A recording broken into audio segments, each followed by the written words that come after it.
Di musim kemarau, seorang Yahudi daripada Bani Ghifar menjual air dengan sangat mahal pada penduduk Madinah. Tiada air lain yang seelok dan sesedap air daripada telaga ini di Madinah. Mahalnya air.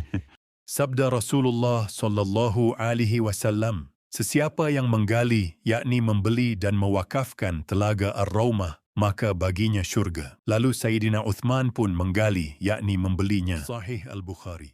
Apa hajatmu datang ke sini, Uthman? Aku ingin membeli separuh telaga ini dengan harga 20,000 dirham. Sehari untukku dan sehari untukmu. Nah, ini duitnya.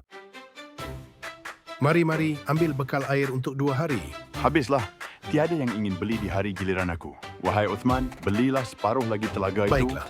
Mulai hari ini, ambil sahaja sebanyak yang anda semua mahu. Beli telaga Ar-Rumah, sambut seruan Nabi Muhammad. Beli separuh, akhirnya semua wakafkan telaga untuk umat. Ada lelaki yang sangatlah malu, malaikat pun malu kepadanya. Zunnurain gelarannya, nikahi 2 puteri Rasulullah. Berkorban harta, perkuat agama Allah. Lembut tuturnya namun tetap perkasa, cintai kalamullah dan suka bacanya. Kisaran Muzaifah, satukan kiroat, 6 mushaf disaling rujukan umat. Sayyidina Uthman Zunnurain menyatu umat dengan Al-Quran. 12 tahun menjadi khalifah, membina armada laut pertama Islam. Sayyidina Uthman Zunnurain menyatu umat dengan Al-Quran. Tiada lagi mudarat buatnya, ujar Rasul, korbankan banyak harta di peperangan Tabuk. Beli telaga Ar-Rumah, sambut seruan Nabi Muhammad. Beli separuh, akhirnya semua wakafkan telaga untuk umat. Ada lelaki yang sangatlah malu, malaikat pun malu kepadanya.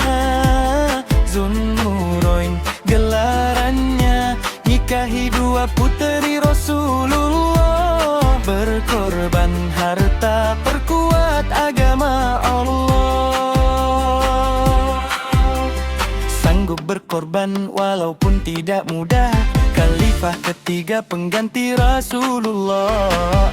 40 hari rumah dikepung, melarang pengawal bunuh hingga dia syahid. Percikan darah di mushaf dibaca tanpa henti. Sayyidina Uthman Zunnurain menyatu umat dengan Al-Quran.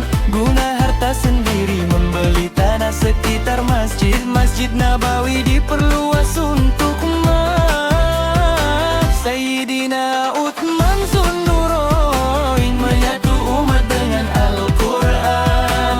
Dan enggan berperang sesama Islam, besar jiwanya sentiasa bersabar. Basah janggutnya de air mata, mengenang kubur persinggahan pertama. Terlepas seksaan kubur lega jugalah selepasnya.